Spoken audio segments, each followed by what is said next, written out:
I am nothing without my daughter, alright? I am useless! Useless!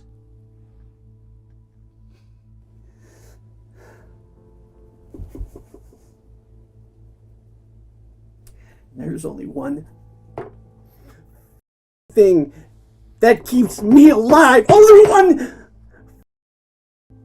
reason that I even go on. And what's that? The fact that I can get her back. I know how to get her back. How are you going to do that, Nelson? I'm gonna show you. Hey, horror fans, DBS fans, and anyone trying to make a movie, we are back, and I'm here with Jim Johnson, and we are going to talk a little bit about his experience, not only on our indie sets, but also on a high-budget movie, Ick, which just released a couple days ago. I've watched it. It's absolutely fantastic. I encourage all the DBS fans to watch it as well, and anyone who likes horror. It was a really, really fun movie. I thought it was really cool to see him, on the big screen here, doing big projects and stuff. I like to always see our actors do really well. But we brought him on to basically talk a little bit about how he, works with DBS, the movies that he's done. He's worked on Horror in the Forest and Beneath the Skin, which is our upcoming Shapeshifter movie. Go over, his process with acting, because I think, he's one of the best actors we've had. I've always been, it's always been a pleasure working with him. Let's get into his mind a little bit, and, we'll go from there. So, Jim, thanks for joining us. If you could, just tell us a little bit about yourself, before you met DBS, what your background is, and, how you got into acting. Started acting like a lot of people do in grade school, middle school, what have you. And I did a lot of acting, theater acting. And then when I made the transition into doing stuff for video and film, I just took the route that a lot of actors do. You audition for a lot of stuff, and you are taking a lot of classes. You're learning from all different skill sets. And then one day I saw the ad for you all, so I was able to audition for DBS and experience an entirely new way of filmmaking, which was pretty awesome. So he auditioned for the role of Nelson in Horror in the Forest. And Horror in the Forest was our first found footage movie. We had done 2 cinematic movies, basically after we kind of rebooted. So we made 8 movies. COVID happened. We made a whole new business model where I would kind of became the cinematographer and the director at that time. And we got Dylan and Tegan in there. But this was the first movie that, we did as a found footage movie that was one of the remakes. And the Nelson character was also in the movie Into the Woods, which was one of our original found footage movies, and it did okay. The script was all right. There were some issues with it, so we had learned from it, but the only thing that I really took from it was the Nelson character. So it was a little bit precious to me. With Jim, we had 3,000 or 4,000 auditions. And Really? A lot of them just didn't understand what we were trying to get from the character. A lot of people were just angry and mean. And Jim kind of played it like a little bit creepy. And I think that was like the big thing that kind of, caught my eye when he did his audition. So Jim, when you first got the script and before we started really breaking it down, what were your first impressions on it? How do you break down scripts when you get them for the first time? The first thing I always like to do is I like to read them front to back and read them over and over again a few times, so I can sort of get just a vibe or a feeling for the whole thing, for the pacing, for the way it flows, try to see where the important parts lie within the script. And then rather than try to just sit down and memorize or learn, the lines just from reading off of cue cards or whatever online system or app you use, I like to just read it over and over repetitively at first, and then start getting those lines into my head, even if they're not picture perfect. They don't have to be at that point. It's about, sort of the feeling and building what you're going to have for a character, and then do that in all different situations. Maybe if I'm feeling ill one morning, do it when I'm feeling ill. If I'm really happy about something, do it when I'm feeling happy. If I'm tired, do it while I'm tired. Just so it can kind of settle into my body in a lot of different situations. You can start to live with something. Yeah, so with the Nelson character, and this really was my first time directing someone with a very gritty and dark character. Nelson, for you guys who haven't watched Horror in the Forest, has basically lost his daughter. He basically is an outcast in the town. Nobody believes him because he says a witch took his daughter. And it was a unique situation for me because it created a lot of cool things to kind of play with, but it's very dark. Like everything we had talked about was dark. Most of our movies up until that point were like YouTubers that go into haunted houses, or, the group of teens kind of go out in the woods and get, in trouble. This was something where I'm like, I want something that's really going to pull it off. And this character has to pull it off because I didn't want either like a Bond villain or someone who's just like overpowering them.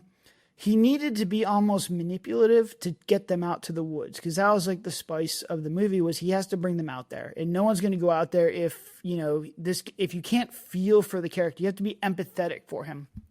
And I like villains who are empathetic, or at least you can see like what they're trying to do. So I know when we first started talking about it, the character was kind of a shell. And you did a really, really good job of developing it. Almost all the stuff you see in Horror in the Forest, and the way he did a lot of the lines too, were your lines that you came up with. So how did you kind of get into that dark space? Because I know a lot of actors basically are going to have to do roles that are dark. Especially if you're in horror, there's a lot of grittiness in there. There's a lot of drama. I was just talking to you about Ick before the podcast started. I was like, that was a fun movie. We don't see a lot of really fun horror movies, out there anymore. The campiness stuff, the sleepaway camp, Right. just there's not like a market right now. I'm hoping it comes back, but a lot of it is dark, and they call it elevated horror is what they want. When I talk to distribution, it's elevated horror.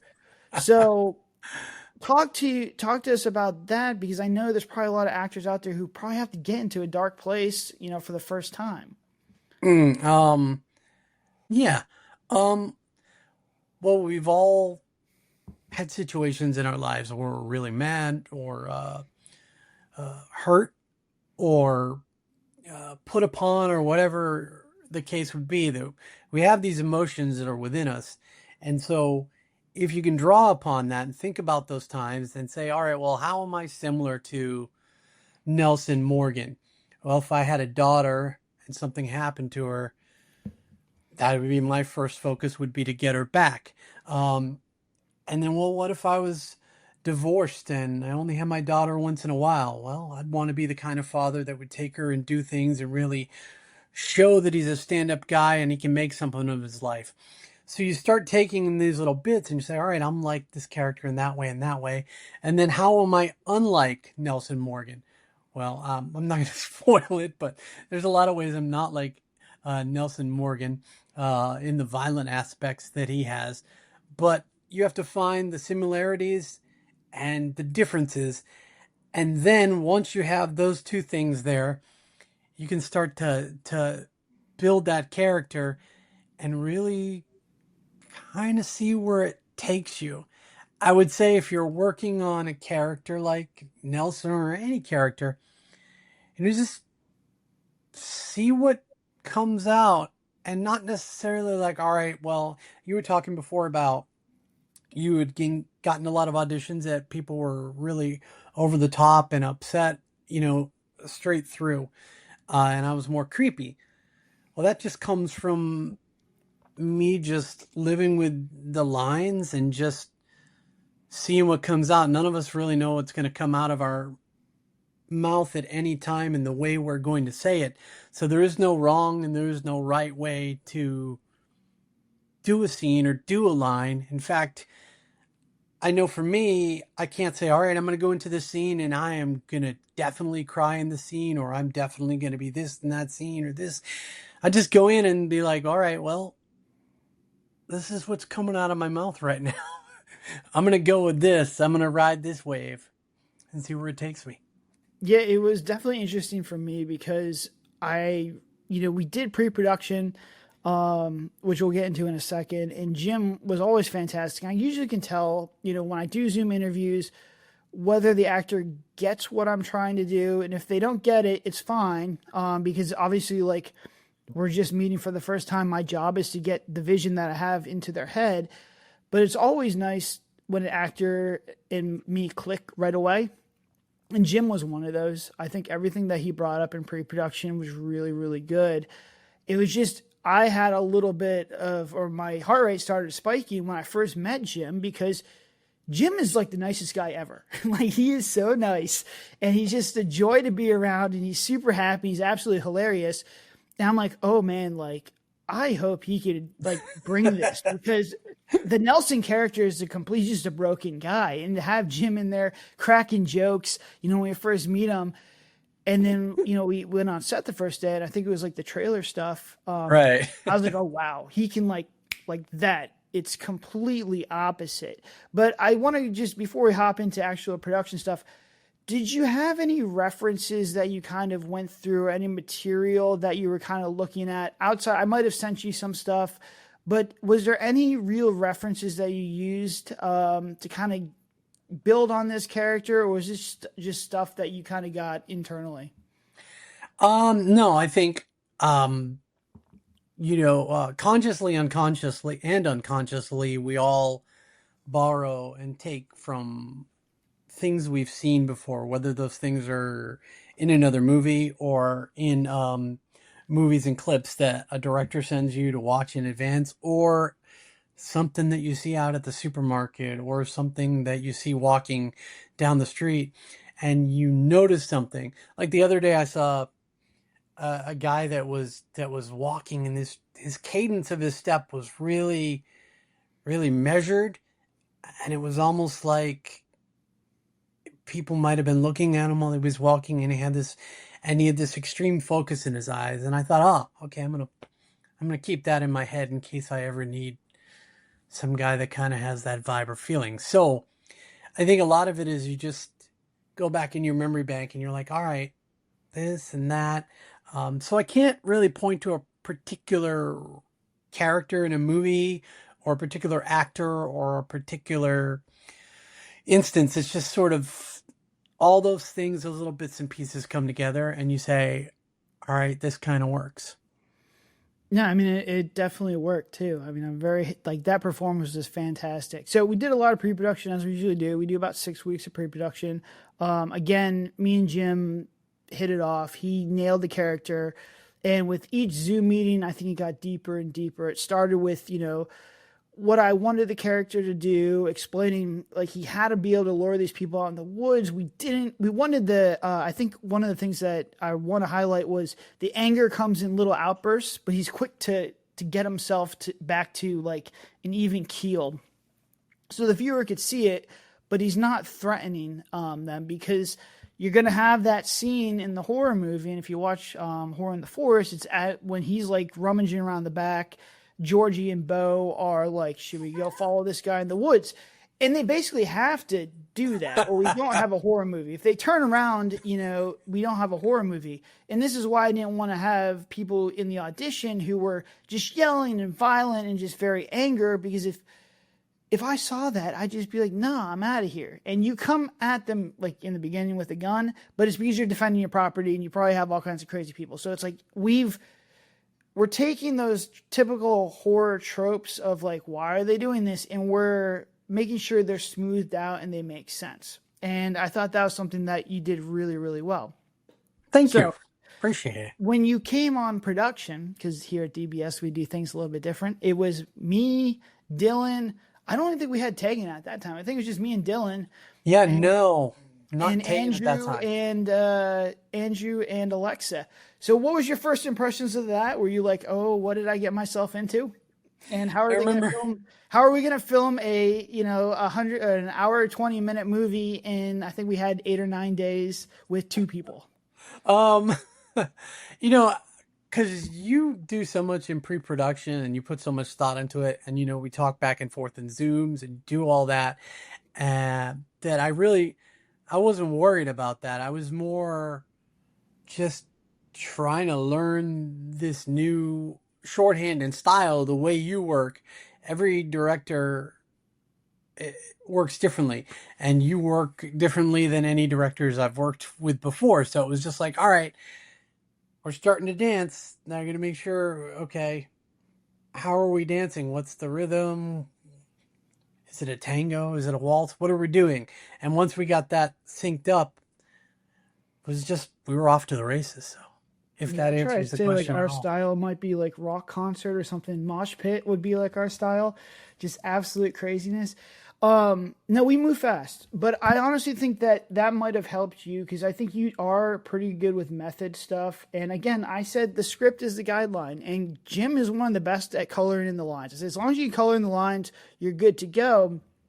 And once he got in that character, again, like I was like, because Jim is so nice.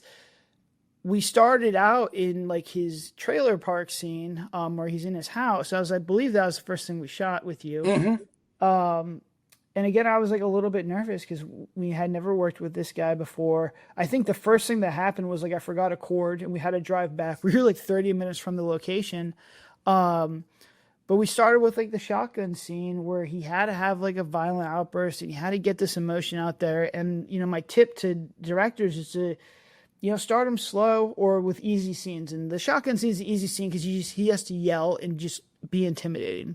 And he did a great job right off the bat. And I don't know if I think like my direction was like, whatever you would say to these guys when they would come up there, I think they had some lines, but for you, it was like mostly improv. Because I'm like, I don't know what you would say. Like, Yeah, I think we had like 3 or 4 lines. That was it, that were crafted for me. so I was like, just give me as many variations as you possibly can. I'm pretty sure the ones that we used in that were all improv, but that was an important scene because that was the first time we saw your character. So we do that little scene and then we go inside and that's the big scene. That was the scene where you have to sit down and basically explain the whole lore of this movie. Mm-hmm. So it was a very long scene. I had cut points in there because we had Andrew and Alexa's cut points with you, but it really was your time to shine in there. So talk me through that scene. There's a lot of emotions where it ebbs and flows. It's almost like a roller coaster because again, we wanted to show little outbursts in there. But we didn't want you to be too aggressive. So the scene, inside the trailer was super critical to the movie because we're delivering lore and it's also telling your story about, how your daughter went missing. We wanted to take the viewer on a roller coaster. We wanted high emotions, low emotions, and then to end with almost like a little bit of a hook because you have to convince them to come out in the woods with you. And that was the one we had in the trailer. I think that's the line of, how are you going to... I can't remember. It was like something about the witch, and it's like, I'm gonna show you. That's it, and it nailed That's it. it. That trailer is fantastic. So basically, kind of go over the thought process and how you kind of went through that scene and how you kind of attacked it. Yeah, I think that first thing in that scene where we were, like you said, when we started at the door and I see them, I think the first little nugget for me is they're younger. They're younger than I thought they'd be, which is something I say to them. But Nelson's registering that like, oh, right, this might be easier than I thought because they're young, impressionable. So maybe this will work. So I've got to kind of keep all my anxiety and all my frustration and fear and guilt and everything that I'm having building up in that little trailer. I've got to keep that inside until I can get these people out into my territory and get them out there. So that was sort of a secret that I had. I had to keep my secret and then make it look like I was, and maybe I was, and maybe I wasn't totally innocent, but I had to have that little secret that was just for me. And I thought about, all right, what was the first moment that Nelson had when he came back to this trailer after he lost Casey? And that moment's still in here. It's in the air. It's all around him. He's been living with it. And take that combined with The Secret and then just kind of lure him in from there. So you had to get angry a little bit at the Bo character who's played by Andrew Thomas. So what was your, I know you guys had talked about it and worked about it before. How did you guys kind of build on that relationship of he doesn't trust you and you don't like him? And I can't remember, I think we were saying it was like, I can't remember exactly what you had brought up, but you had a good idea of how to play it, and it worked phenomenally in the movie. But how did you work with another actor to kind of build that contrast and be like, hey, my character's not going to like you. I think this is a cool part of the story. How do we build that out more? Well, I think you noticed this from the get-go when I came in there. I made sure that I kind of kept myself separate from them. I kind of stood away from Andrew and Alexa to kind of have that just level building already of that. All right, there's a little awkwardness here. We're not vibing and we're not getting together. So that was intentional. We get along well, but I was like trying to keep a standoff point with that. And then also kind of just before cameras were rolling and we're doing things and going around, I could also kind of like be a little bit of a mad scientist and see what I could do that would really get them. So like maybe we're sitting there having a meal before we're going out to shoot, and I would look over at him as Jim or look over at her and just stare a little too long or do a creepy look or do that and see what kind of reaction I could get from each of them. And she would get creeped out, which was great because I could play off that, and he would get frustrated by it. And so, all right, well, there's something we can build to. That was the first emotion that Bo was going to, was frustration each time. He's frustrated. And she went to fear, so I could play with each of them a little bit different. Yeah, and we got really lucky with all three of you guys. Absolute fantastic actors. But, my job, and I go back to the analogy of, let the actors, I'll give them the guidelines and let them play in the guidelines of the world. We first started out, I wanted them, my actors to say the dialogue in a certain way and, move in a certain way. And everything was like what I was trying to get that image in my head out in the movie, because I'm used to writing books, and in books you write like what you want your characters to talk and how they kind of say. It doesn't work in movies. I think the more we lean into more improv based stuff and putting actors in situations, the more realistic we get and the more organic stuff that happens. And I think all three of you guys were very good at that. My job now on sets is I let them go and I'm looking for cool things. And what Jim had just brought up was, his contrast. You're always looking for contrast, like uncomfortable moments or any kind of like, I call it spice of like, ooh, this is kind of good. I could work with this. And it was with Georgie or Alexa, because she had a really good like office stare of like, she turns to the camera. She's like, what is this guy doing? And Jim, you had a great creeper stare, because there was like that scene where you're like looking at her through the trees and we like zoom in on it. And I was like, anything we can do to kind of amp this up. And I always remember we had the scene where you have to open the tent up and you guys are in the tent and you come in like all creepy. And I have the law of mics because I'm hearing in there, and I hear Andrew, he's just like, man, Jim is saying some weird, creepy stuff. So that was you saying stuff to them before, the takes. And I always thought that was really good on how we kind of, got you guys out there.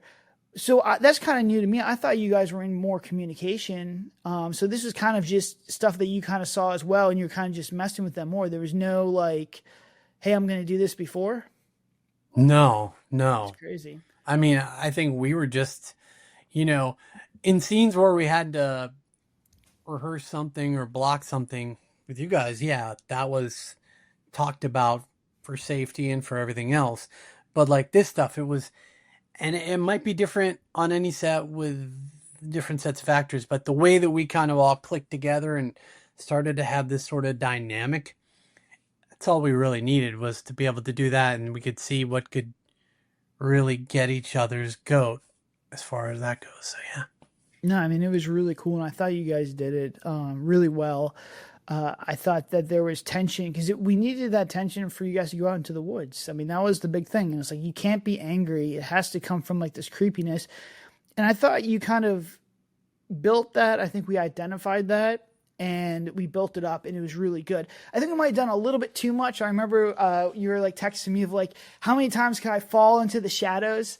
Yeah, it's like we did that a few times. One time. Yeah, like, it was. We did it probably I a think couple two times. ended up in there, and I'm like, oh, what? Yeah, I remember that was like one of the screener early reviews. Is like, how many times can this guy go into the darkness? But the problem is like with found footage, I can't just cut the scenes like Right. that way. It's hard. Found footage, and I'll go into. I'm going to do an episode on the difference between cinematic and found footage. Is like found footage. That's what you got, and there was nothing you could do. And I don't think it was too bad. That was probably the only guy that really kind of brought that up. But I think he put like the Simpsons meme of the guy going back into the bushes, which is hilarious. I love that. But I thought that was kind of fun. I think that's great. You know, funny things are gonna happen, and some dynamics are funny. I remember we were showing the movie to my stepdad and my mom, and my stepdad, you know, I fall when I'm on top of Andrew, I'm on top of Bo trying to stab him, and my stepdad looks over, he's eating popcorn, he's like, "What'd you do? Crush him to death?" It's like, you gotta find the humor in the situations. Or like another one that I loved that they're really getting on Nelson that was in the movie, not an audience comment, was I'm putting things up in the, I guess they thought I put the things up in a tree. You know, I was able to reach there, and basically Bo's like, he could not have got up in that tree. And then another one's like, George is like, well, what are we going to do if he comes after us? He's like, we'll run. He's not going to keep up with it. It's fun to be able to bring a little bit of that in there, you know, a little bit of just the, I mean, that's the always levity. it's my favorite stuff to go back and look at our old movies. And I appreciate the fat suit that you put on me. I looked really good in it. I think, yeah, it was good. 7-8 hours a day in the prosthetics, right? That's all our special effects artists to get us there. Hats off to Tegan and gosh, why am I forgetting her name Tatum. right now? Tatum. Yeah. Yeah. And so the next thing is we have you guys go out in the middle of the woods in Florida. And these woods were like haunted, and we had a blind dog that was following us. James. Yeah. It was James. Was that his name? Yeah. So the dog was blind. So we were in like this old Civil War battleground woods, which is crazy. There was a huge amount of cows out there, which were also really unsettling because they'd follow you around. Anytime we flip on our lights or we had fire, we had all these tiki torches Eyeballs. being lit. The dog would come out there because he would see light and it'd be curious, and then the cows would come out there and be curious too. It was a wild adventure, but. This brings me to when you guys are trying to conjure the witch. You and Andrew got into a fight, which you just alluded to.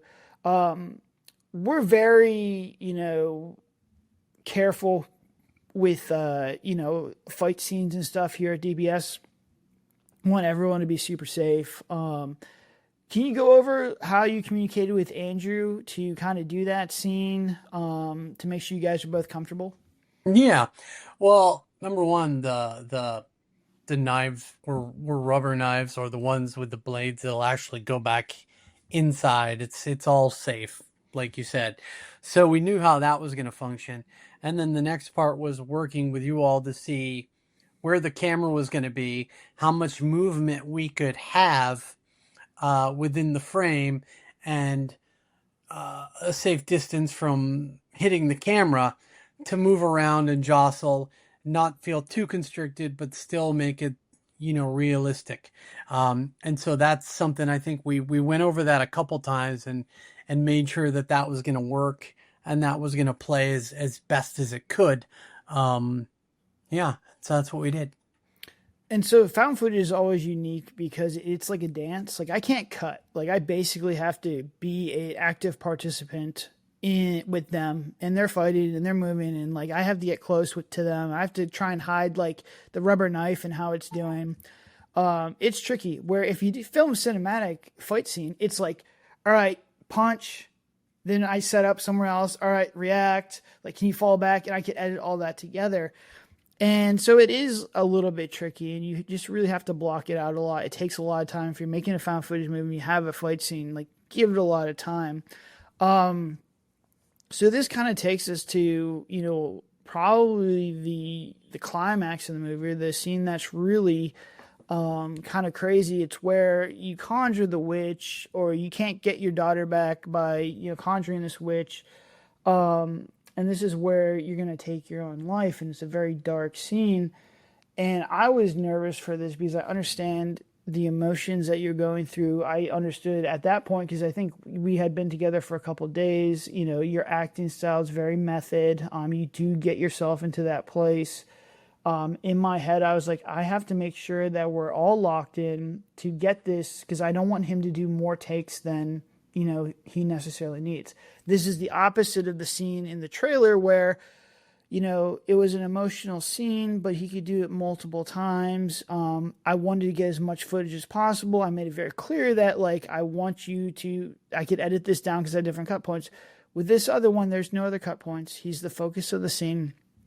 I had told Dylan and my brother who was working, with us at the time of like, make sure we are locked in. Like, I do not want any cell phones or anything going off. I want to make sure our blocking is done because I don't want him to do it more, than what he needs. So, for me, this was a new scene. This caused me a lot of anxiety because I care about you. I want your best performance, but I don't want you to go into this place as many times.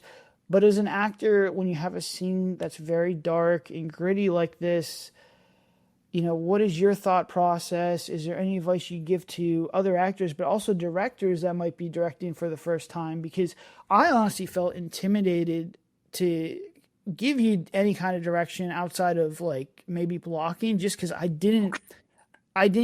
saw what you were doing and I was like, I don't want to mess with that. And also like, I don't have experience with what you're doing at that time. So can you talk just a little bit about that? Because I think it's definitely a learning lesson. It was a learning lesson for me. Yeah. Well, first, I think you did great, and I wouldn't have known it was the first time you doing a scene like that. Also, second to your credit is, you don't have a big crew. You're lean and mean, so you really do. You're trying to get things where and how you can get them. So that's a lot of pressure on you guys. And I think number one, no matter what the kind of scene is you were doing, you always let the actors try different things. I know that what I like to do is I like to be able to, with most scenes, if time is available, do it the straight way, the way that the director envisions, and then do maybe another version that I envision. And then what I like to always say is, can I do a wild card? Like, can I just do something? I don't even know where this is going to go. It might not be anything that's interesting, but let's see where this one last take takes us. But yeah, like you said, on that one, there was a lot of emotion. And I think at that point in the shoot, I was already losing my voice. And that's not on you. That's on me. I should have been managing my voice better, but I was already getting raspy and hoarse. And I knew that I wanted to be able to give the scene everything it could get out of me. And I think I just kind of let that happen. But I did know that we were doing that. So I prepared myself with it. And all of us actors, might have different things. But for example, is there a certain smell of a food that reminds you of a particular emotion or feeling or something like that? Like anything you have? It's not food, but like Florida rain. Like after it rains for the first time and the sun's like out there, you get like that mildewy, damp kind of smell. Yeah. It reminds me of, because I used to live up north and I would come down to spend summers with my grandparents. I always remember that. And that's like an immediate click to that moment. It's like instant nostalgia. So you've got that nostalgia, you're accessing that part of your brain right away. So for me, sometimes it's the smell of a food like, well, it's not a food, but charcoal makes me think of 4th of July when I was a little kid. And that makes me feel naturally happy and naturally want to smile. For me to access deep emotions, I found trigger songs. So I had my phone with me and I was able to put an earbud in prep before we started that scene and listen to a trigger song for me 3 or 4 times. A song that I know the kind of emotions it's going to make available to me. I say available because it doesn't mean that those emotions are necessarily going to come up when you would think it would happen, but it's going to happen organically. Like, I didn't go into that scene thinking that I was going to be so distraught and actually cry the way I did. Like a toddler, like a baby, like a child. I didn't think that would happen, but the music helped me be available to do that. And I also knew that in real life, we don't try to go around crying or having extreme emotion. We try to hold it in. We try to keep a stiff upper lip. We try to be strong. So if it had come across that way, that would have been another great thing to do. So that's sort of how I went into it, with just knowing I had that freedom to do that, and also knowing that the emotions were ready to go there. I knew you guys were catching everything. And then very important was having Alexis, and the fact that she was just right there in it. And that's the only thing I wish, is that we could have had, if you had another camera, that we could have got coverage of her, because the connection at that moment between her and Nelson was so real and so visceral. And it was so good that from her, that you can hear how connected she was just in her voice. So, yeah. Yeah, she did a great job. And I think that's the one thing with found footage that kind of sucks, that sometimes it's like the viewer is immersed, but when you have her, her reaction, I think would have really amped up that movie. And I do think that I'd like to try this one cinematic again. I know we were talking about it before the podcast happened, just because everyone's reactions to everything that was going around. I mean, I felt limited because we had your reaction, Angie's reaction, and Alexis' reaction. And these are probably some of the best reaction actors I've ever seen, in my time working with all the actors. We probably worked with a couple hundred by now. And it's just like, we're stuck in the found footage. Just like, I just want to cut to Angie's reaction of watching this stuff go down, and her reaction, because I could have like a really cool scene of, her trying to get closer to you to try and basically disarm you. And I think it would have just really been really cool. But I mean, for the found footage thing and the way you did it was absolutely fantastic. It was a better scene than what I had in my head. So with movie making, most of the time, the stuff that I have in my head is, better than the stuff that we have the ability to kind of create. But every once in a while, we'll get a scene that's better. And that really was. And it really was a testament to your acting and, the testament to the crew and putting that all together. We had these cool tiki torches and everything. And I think that was, you're seeing 6 weeks of preparation come down to, 30 seconds, 45 seconds in the final footage. So I think that just kind of just goes to show you how much time and effort and how difficult it is to make these movies. So, I really thought that was one of it's still probably one of my favorite scenes. I think he did a really, really good job in there. So we'll wrap up with Horror in the Forest. Fantastic. That was catching lightning in the bottle with that cast. It's still one of my favorite, if not my favorite cast in, just production in general. We got done really early. It was really smooth. There was no issues. And we kind of keep that up as the number one. We still have not gotten back to it. We get close. The last couple ones have been close, but with just how smooth and everything worked on that one, we're still trying to catch that high, I guess. I've always wanted to work with you again. You're always at the top of my list. Let's talk a little bit about the Shapeshifter movie. It was Beneath the Skin. And this is a different character, than what you played in the Horror in the Forest. And I kind of made that clear. It's like, I don't want Nelson back. As much as I love that character, I think it's a different one. Where that one, Nelson was coming from a place of, darkness, and he had no one was believing him, and something happened. And it's really, honestly, like the Nelson character is a tragedy. Horror in the Forest is just a straight tragedy. Where Beneath the Skin, the guy's more manic and frantic, and we want to play up, is he losing his mind? Is he seeing stuff out there? Or is this really happening to him? And for you guys, Beneath the Skin, the synopsis is a brother and a sister go to a cabin in the woods because their father disappeared. And they're in there, they're trying to figure out what happened to him. So it's sort of a mystery. It's more thriller, honestly, than horror. It's really cool, though. I absolutely love this movie. So let's talk a little bit about that and how you kind of played the manic character. He's a little bit crazy because we wanted to blend the lines of, again, is he seeing something, or is, something happening to him, or is he just kind of losing his mind? Yeah.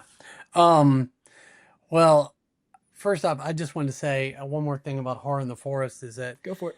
I think one of the big hats off to all of you putting it together was the amount of comparisons you got to Blair Witch.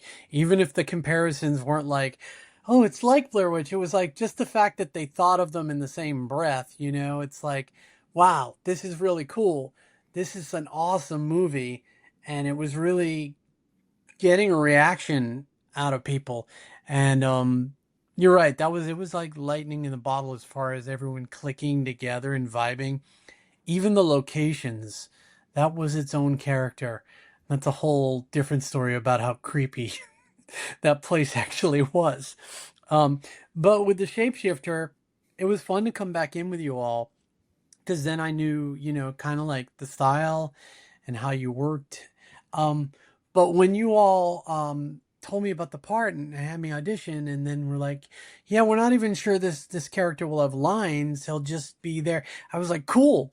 I was excited about the chance to maybe not have to say lines, but just express it all just through silences and moments rather than having any dialogue.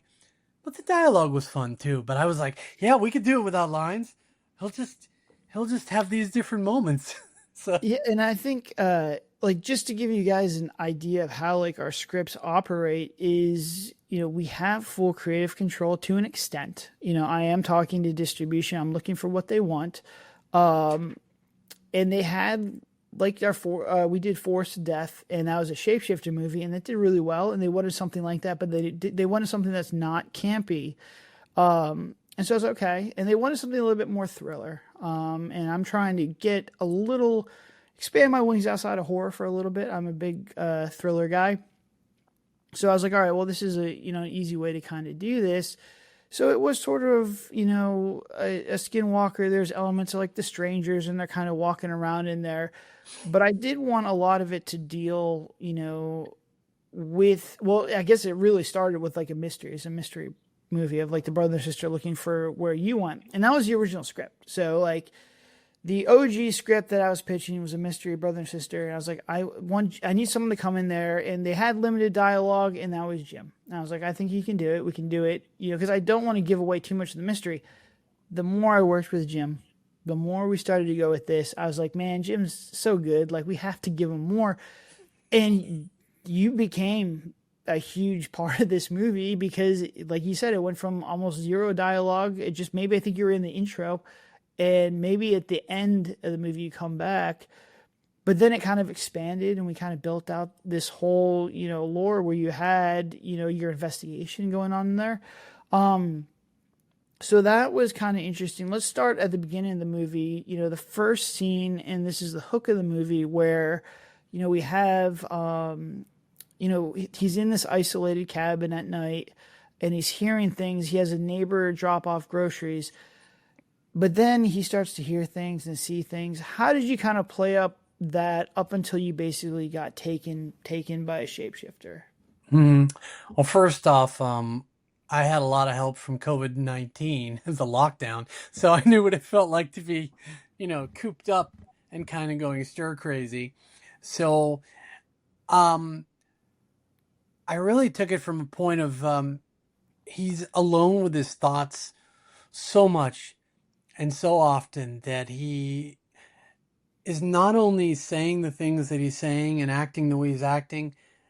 There's a whole dialogue going in here and a whole bunch of things that are happening in his head that you're just not seeing externally, but you still want that to kind of come out and be there. So, yeah, he definitely had a lot of brain noise, a lot of mental fog, a lot of always things going in his head. He didn't have a moment, didn't have a moment of peace.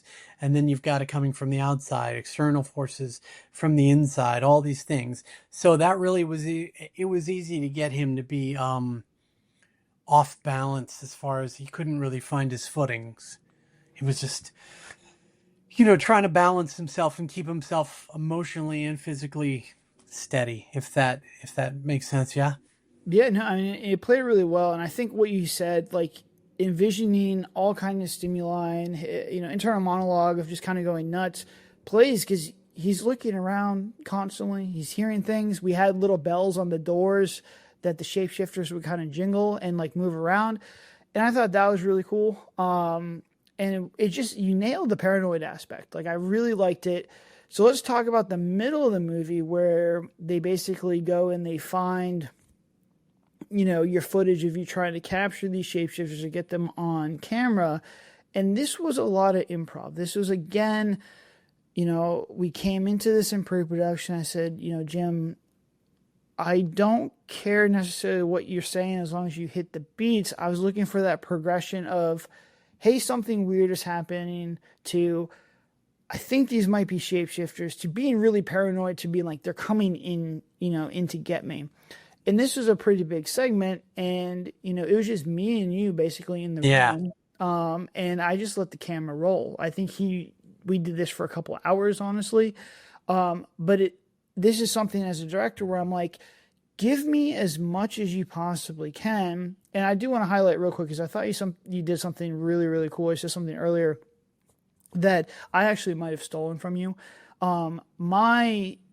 Because I am the DP now, basically when I direct an actor, I say, all right, let's do 2 by the book. So I know that we're getting everything that we need to get just in case, right? So it's just making sure that he's saying stuff that makes sense in the movie and we're not missing like a plot point or saying something wrong.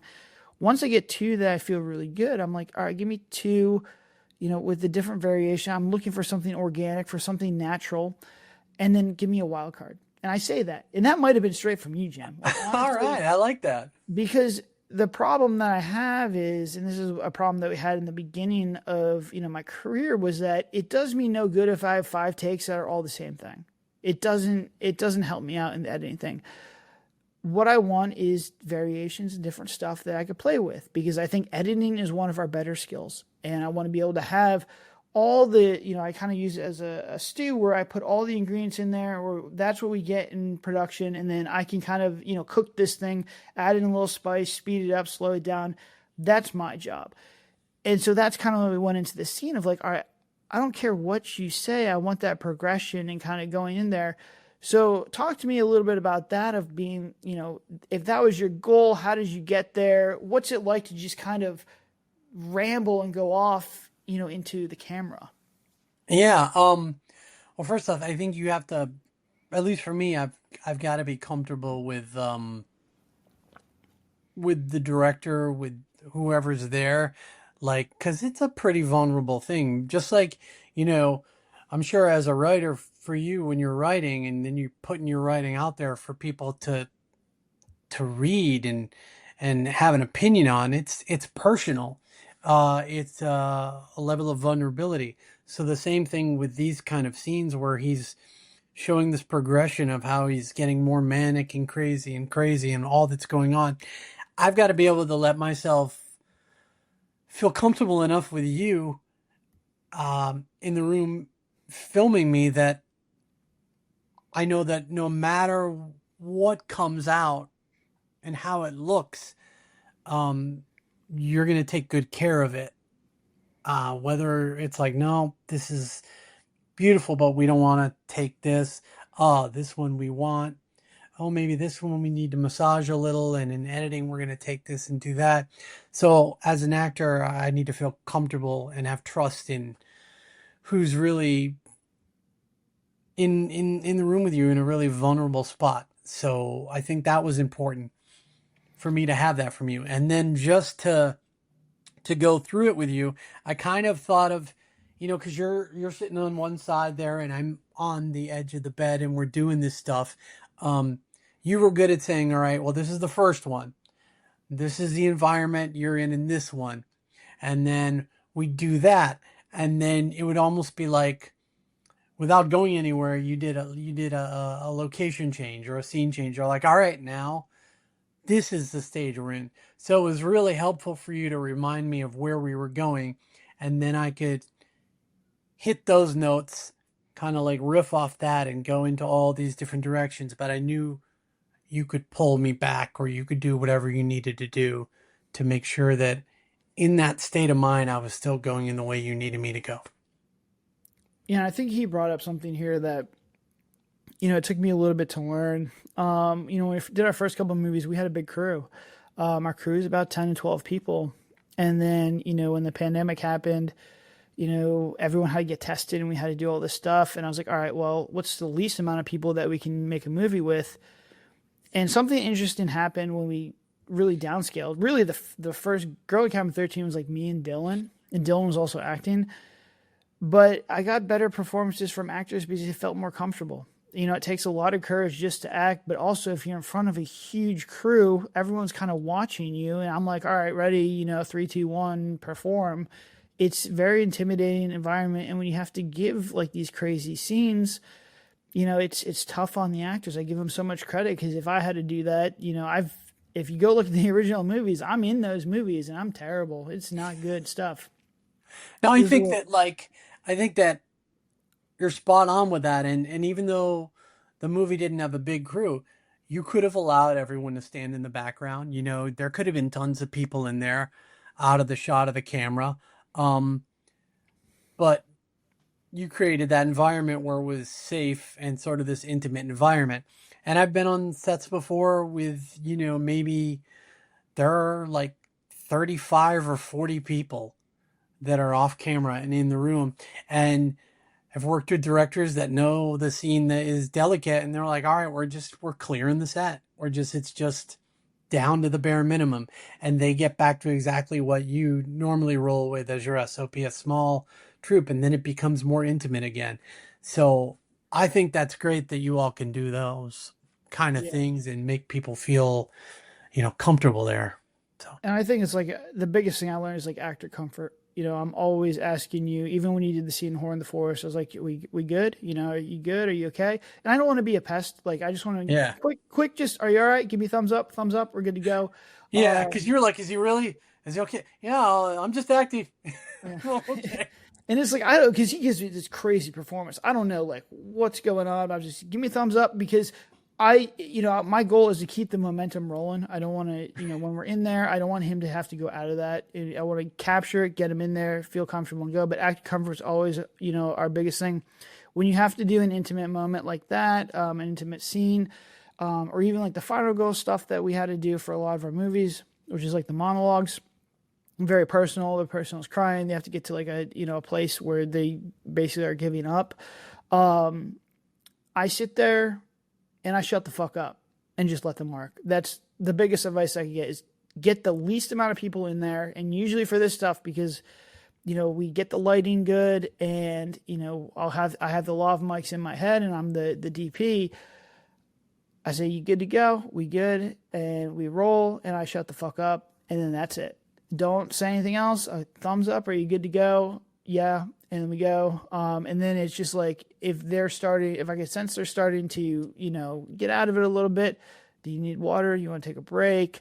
But I don't really push that because you want to get them in that momentum, get them in that zone, get them comfortable and go. Mm-hmm. And that's worked really well for us. And I think that was a good example of that, that you did.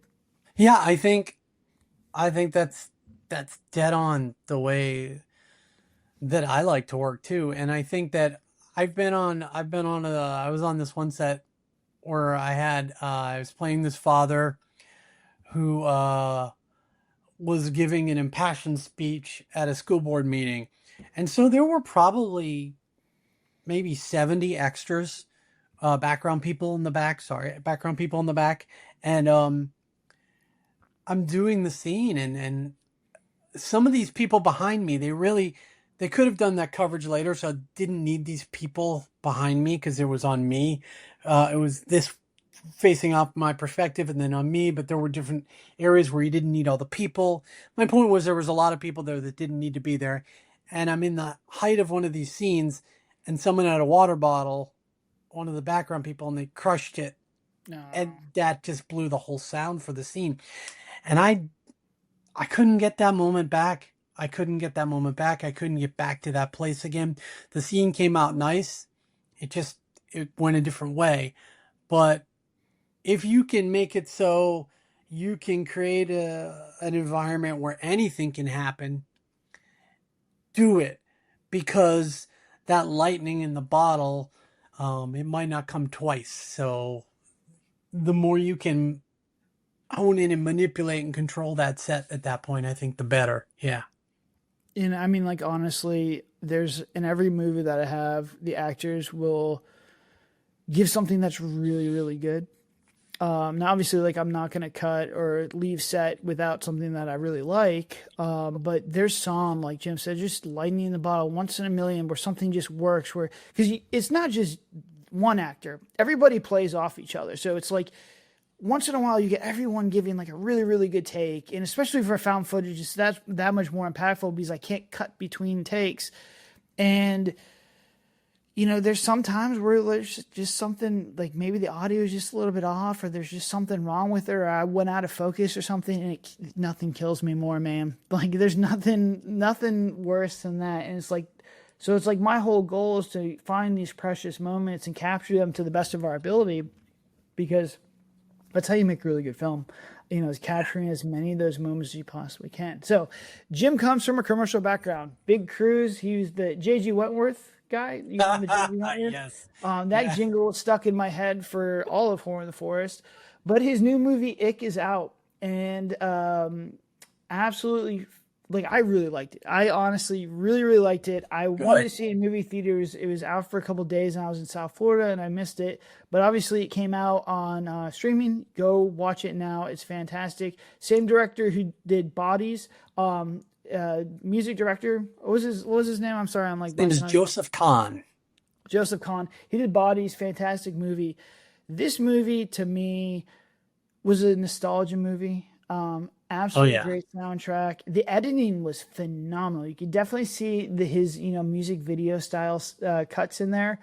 And, obviously Jim was in there with some great special effects and makeup. But, I'm an indie guy. I've never been on a larger set. I would love to at some point to shadow them and just kind of see how they operate. But, until I get time, which I have negative time right now, I've had negative time for the past 15 years. I get my stories through other actors on what it's like to be with Mina. What's her last name? Mina Savari, and Brandon Ralph, Jeff Fahey, a whole bunch of really great actors, some with a history that makes it interesting to work with. You're like, oh, I used to watch their movies, and here I am standing with them. It's kind of weird. So a whole bunch of really, really cool people in the movie. So let's just kind of compare and contrast the indie film stuff. So we are, under 100K. We don't even qualify for like SAG ultra low budget. This was still a low budget movie, not by Hollywood standards, but it's still a couple $1 million. It looked phenomenal. CGI and everything was great. A ton of locations and everything. So let's start with the audition process. What was different from ours to, their process? Because ours is basically you talk to Dylan and then you talk to myself. And then, by the time you talk to me, I'm only looking to make sure you're cool. At that point, we know we've made our decision. Right. Can you spend 15, 16 hours a day with someone without them Yeah, being is he going to be cool to hang out with for 9 days? But what's right. the audition process like for a bigger budget film like this one? Well, from my own experience and from actor friends, it can be varied. I have friends that have been on things like that have booked roles from one self tape, no callback on big marquee projects, and then some that are on smaller projects that 3 or 4 callbacks to get it. So it's always different. This particular one was the first audition where you get the sides sent to you and an idea of what they want you to do with the character, and it was a self tape from home. Some people like self tapes, some don't. I like self tapes because I like to be able to again, that intimacy and feel comfortable in my own space, and then it's just me and the camera, as opposed to going into a casting office where you're surrounded by other actors and you're outside the door and you can hear them in their reading and you're like, oh, well, they just did it that way. I better not make sure I don't say any lines that way. I don't want to be like them. I want to be different. And it really gets in your head. So I don't like auditioning in the room. I like self tapes. This was a self tape. Then there was a callback. And then we did kind of like what you do. We had like a couple Zoom meetings with the whole cast. The first thing we did was we read through the script from front to back, and we just moved on that way. It's a lot of the same styles of what you're doing. I'm thinking there that you've actually been on these sets, because it certainly seems like it. So. No, I am self-taught. We have the DBS language and the DBS code and the way we kind of operate. But I mean, I'm assuming it's similar, just with more resources. And so time is a resource that budget buys you. So you were telling me you were there for almost a month. Yeah. Part of And that was so, because of the strike, but yeah. Yeah. so talk to me a little bit about that. Like, what were you doing there? Like, what was your day to day like? And how many, like, let's just go before you started shooting. So, what's it like? You have a hotel room. Like, are you supposed to hang out just until they let you know, or like what was going on there? Because you were in Texas. Where in Texas were you? Houston, Texas. So I flew out from Chicago to Houston. So they fly you out, and somebody from production or whomever they've got picks you up at the airport. And if you're lucky, you have time to go back to a hotel or wherever you're staying and chill out. And then the next day, do what you can do. And here's something that I would always say: if you're doing projects out of state and out of your area, and you're not working as a local hire, meaning you're not responsible for getting yourself to the location and the state, but they're paying for it. I always say, hey, can I come out a day early? And if there's pushback on, well, they don't want to pay for that hotel or that room for an extra day, as an actor, it's well worth it. Pony up for the extra day, even if it's at another hotel in advance, to give yourself that time to get over, whether it's jet lag or travel, whatever, nerves, because the last thing you want to do is be tired and worn out and being thrust right into a costume fitting or going to the set and maybe having to shoot that day. So take that worry away from yourself, get out there a little bit early. So I got out there, and because they were shooting it all in Houston, with the exception of some pickups that they did in Hollywood, about almost a year later, everybody had Airbnbs. And I don't know which person on the team or if there was strategic thought behind it, but they placed me in the same Airbnb with the guy playing my brother. So we had time to kind of bond and kind of get comfortable together. And because things were moving around so much, there were a lot of days where we were just sitting. The first time we went out, someone didn't realize they didn't get us a car. They didn't get us a rental car. So we were stuck in this Airbnb, and we were using our per diem to basically pay for Uber Eats, every day. It wasn't until at the premiere in Toronto, like a couple years later, they're like, that first time you were out, we didn't get you guys a rental car. We're like, no, we were just stuck together in this house. But it paid off that we were stuck together in the house. It worked out. But they had been moving things around a lot because unfortunately the movie was fraught with some behind the scenes tragedies. One of the main people in the movie had injured herself at a 4th of July party to the point where her bone came out of her leg. And so she was in the hospital. So they had to move all those scenes to later on. And there were different things that kept popping up. It's almost like on Horror in the Forest where, creepy things start to happen. You're like, anything that's revolving around some sort of spooky and creepy stuff, little things start working their way in. So we were in an Airbnb, and on like day 2, we went to set and worked on a green screen for a car chase scene. And then the strike happened like the next day. And so we sat there and waited to see if things were going to get resolved. When they didn't, flew home, and all the momentum you have is now kind of like the air's let out. And then once the strike was done, the strike wasn't done actually, sorry. Once they struck an agreement with SAG, you can agree to SAG's terms and continue on, which is what they did. We came back out and we completed the shooting. So it was, there were multiple locations, multiple base camps, multiple Airbnbs around town that people would move in and out of as they came. And I think they were there for a good, I'd say 4 months or so overall, probably. Yeah. That's Shooting. That's crazy. I mean, it shows you like even with higher budget stuff, like you're gonna have problems. I mean, I think filmmaking is just problem solving. So like that's my biggest advice to people who want to make movies. And I think it's why a lot of people struggle with it is everything once you're on set is a problem and you have to learn how to solve it. And I think people just in general are they're not very good at solving problems, and they don't like to solve problems. Nobody really likes problems suck.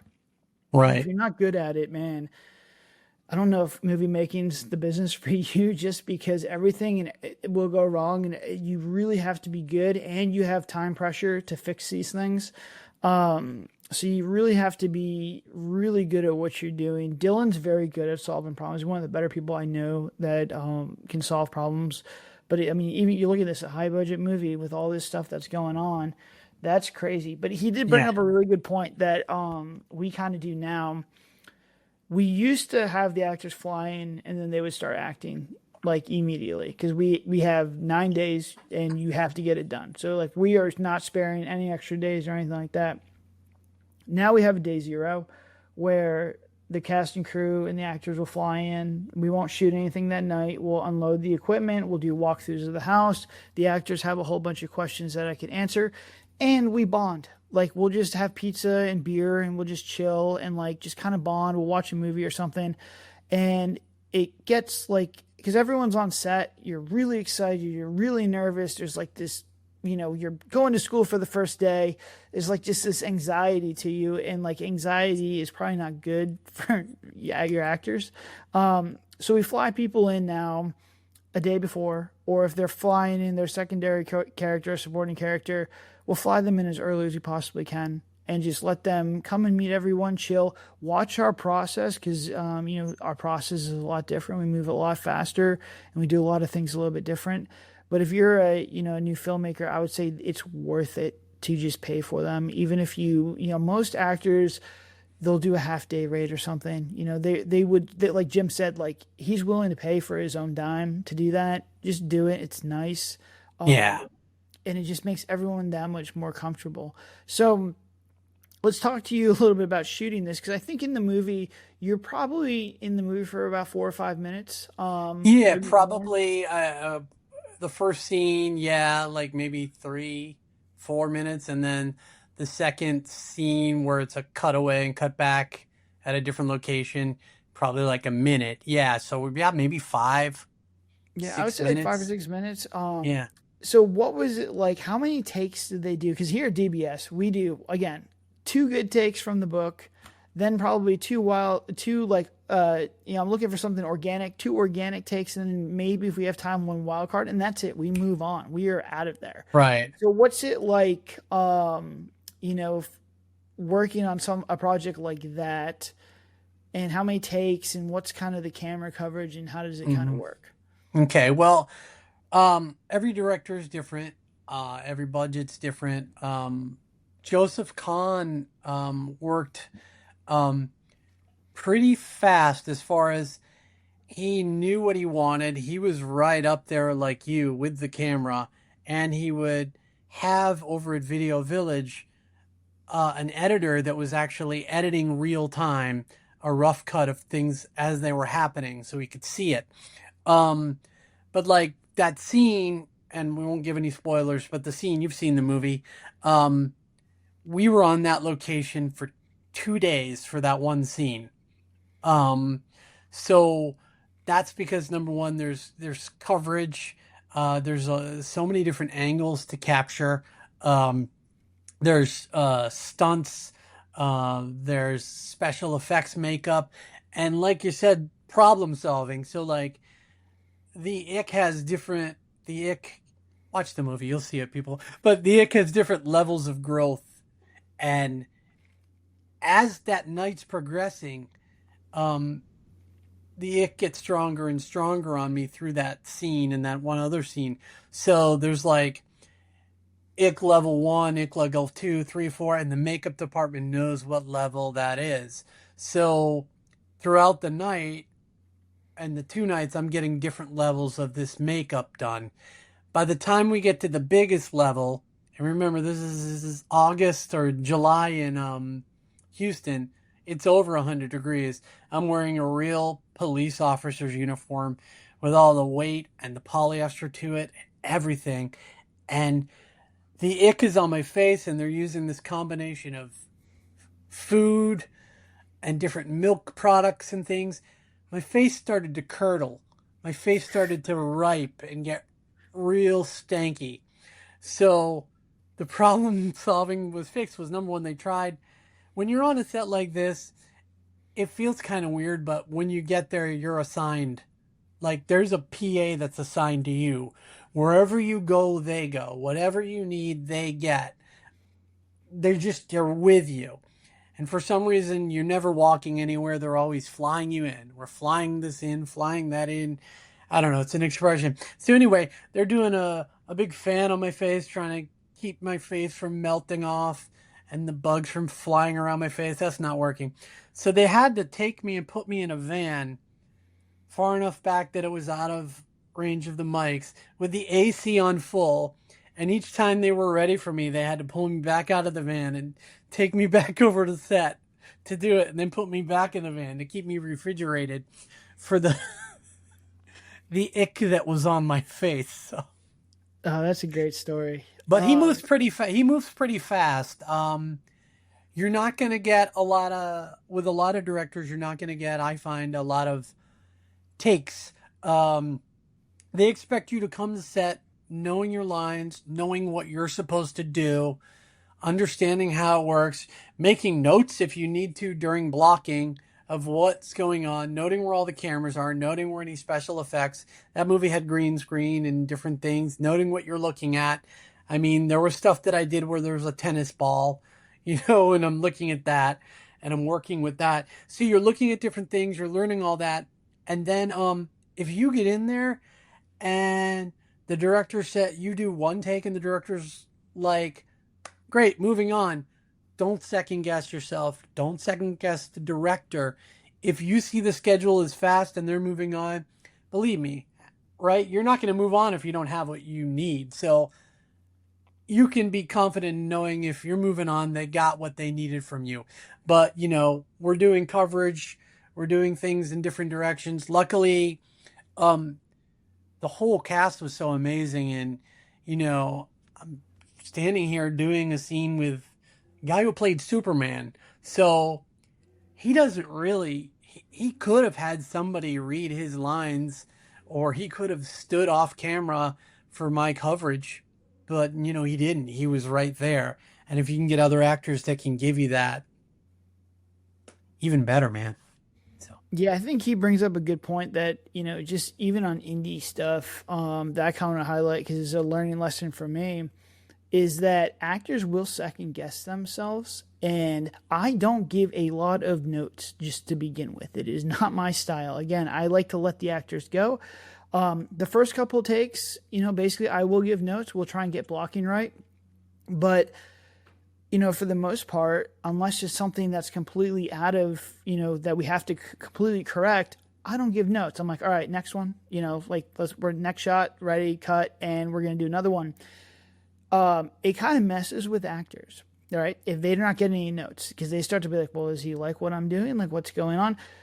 Yes. If I don't tell you that there's something wrong with it, I'm not going to leave set without something that I am right. 100% comfortable with. But it does mind fuck the actors. So what I've been doing now recently is I'm just like, hey, that was really good. Do you, just a small little note or just something like that, even if it's not even necessary at all, I'll just give it to them. Just keep them happy and understand that they're doing the right thing, because they don't like the silence. They don't like, it gets with them, and it's been a thing, and it's something that I do now. So it's like, if you are a director and everything is working out perfectly, and you like, once again, I said, I shut the fuck up. I don't say anything. Let them work.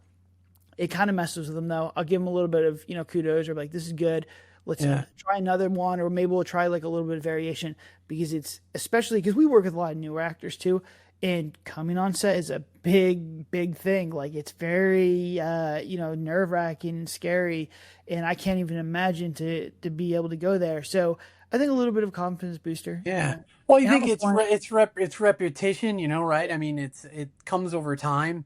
There are sets I've been on where I've come home to my wife and I'm like, if that had been my first time on a big set, like for a particular network show or something that I did, and I'm like, if that was my first time on set, I would have quit acting because it was intimidating, or this person was gruff, or they were having a bad day. And you just got to go in there with your confidence and know that you were hired and you were chosen because you can do the job.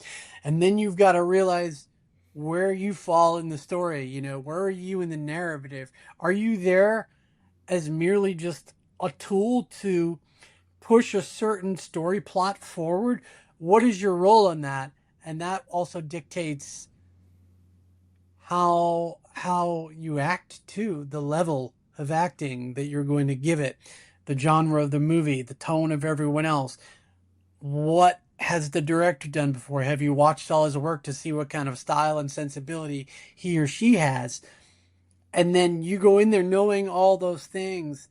Like, if you're going in and you have 2 lines on something in an episodic, you're there to let the people know that Bob never showed up for work last night. I mean, he's usually really a hard-working guy, but he's been hanging around with Dave lately. That's what you're there for. You're not there to be Hamlet. Progress the story as the tool that you were meant to be there. And in a movie like that, we're there to show part of Hank's past that's caught up with him in the future, and that, nothing's stable, nothing's what he thought it could be. At the beginning, there's the younger versions of ourselves, and we do a little callback with something, but that's what we're there for. It's not the John Johansson, Jim Johnson movie. It's the Brandon Routh movie. It's the Ick movie. So you got to know where you fit into it. No, I think that's good advice too. And I think it's just knowing, your character and what you need to bring for the story. Because again, you want to give your best performance, but you have to look at the big picture. That's the big thing.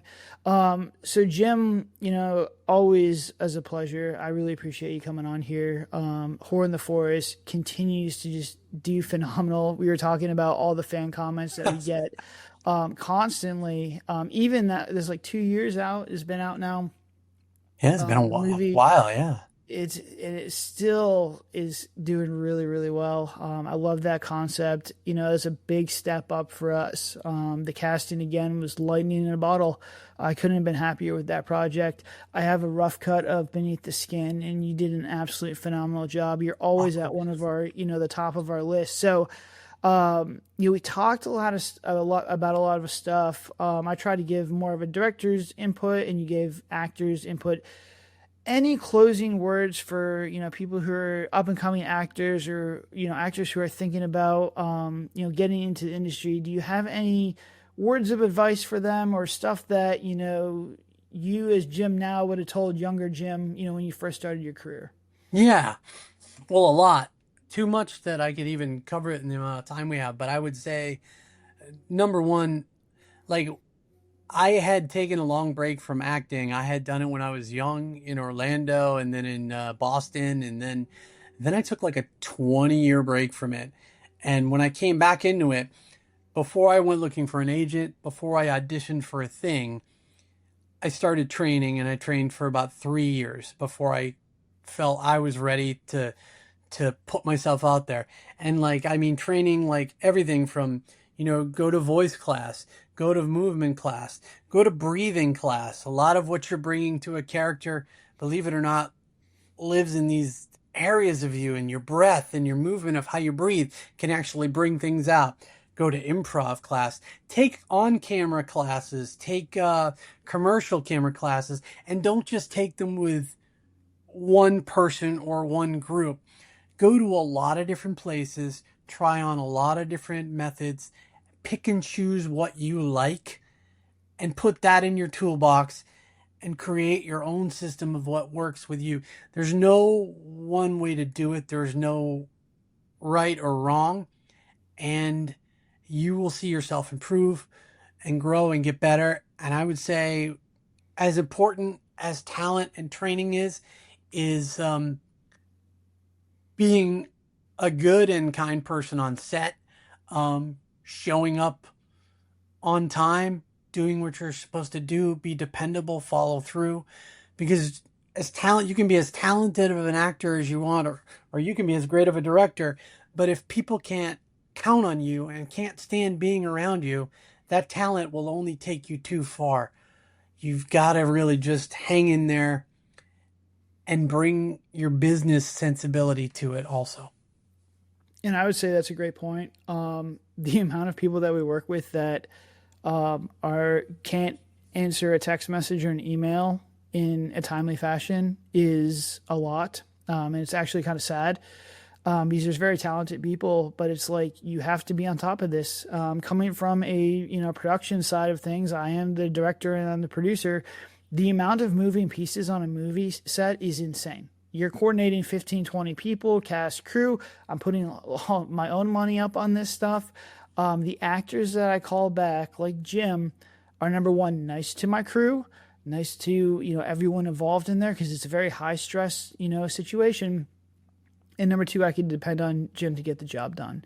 He's going to put in the work. He's going to read the lines. He's going to develop this character. He's going to get it to, where it needs to go. And he's going to respond to text messages and emails immediately. I think he responded to Mario. I was like, hey, Jim, you want to do a podcast? It's like 5 minutes later. And it's just like that. It's like, I know you have your phone, guys. I know you guys got your phone. It doesn't take a day. It's fine. I understand actors are working on sets. Some sets don't let cell phones. That's fine. But like a week later, if I have to track you down to these Zoom meetings, if you're constantly canceling things, it just sucks. It makes my job way, way, way harder than it needs to be. So, Jim, fantastic. I think you dropped a lot of knowledge on this podcast for a lot of actors. I think there's a lot of really good valuable stuff in here. So, Jim, check out Horror in the Forest. That was, the one with DBS. It's free on a lot of platforms. We're trying to get it on YouTube. Fingers crossed I could close that deal tomorrow, but it is a little sticky trying to get claw back these licenses that we gave up. Beneath the Skin is going to be coming out probably next year, Q2. Fantastic movie. It's really good. Jim will be in cinematic mode. And then now check out Ick. It's streaming on all kinds of platforms. Amazon probably is the best for just knowing the distribution side of things. Go on Amazon and get it. It'll probably be free on some larger. I bet It is free on some platforms right now. Some of the I was gonna different say it's independent gonna go on. platforms. I guarantee it's gonna be on Hulu or Peacock, one of the bigger upstream stuff. Because that movie's fantastic. If it's not already, I got it on Amazon, so you got my $6. But And, it's fantastic. It was a very good nostalgia movie. yeah, If you like the early 2000s music, which is my kind of stuff, they nailed the small town vibes. The cast is phenomenal. They had the Superman guy, they had Mina in there, they had Jim Johnson in there. I really liked it. I really hope that it blows up. I think because I don't see those movies anymore, and it's such a fun movie. Yeah, I had such a good time on Saturday watching it. yeah, it's 'Cause all fun. I watch is gritty stuff. It's all elevated horror. This was just fun time. The editing was fantastic. I thought the CGI was great. You get to see Jim's milk curdle makeup in there as well. So I'd highly recommend it. But that's it for this one, guys. Appreciate it. We'll have Jim back. Hopefully, in the future, we're definitely going to Cool. work with him again. Not even hope. I know it's going to happen because I pitched Jim. He's at the top of my list. Until next time, DBS, check out all our stuff. And we'll see you guys soon.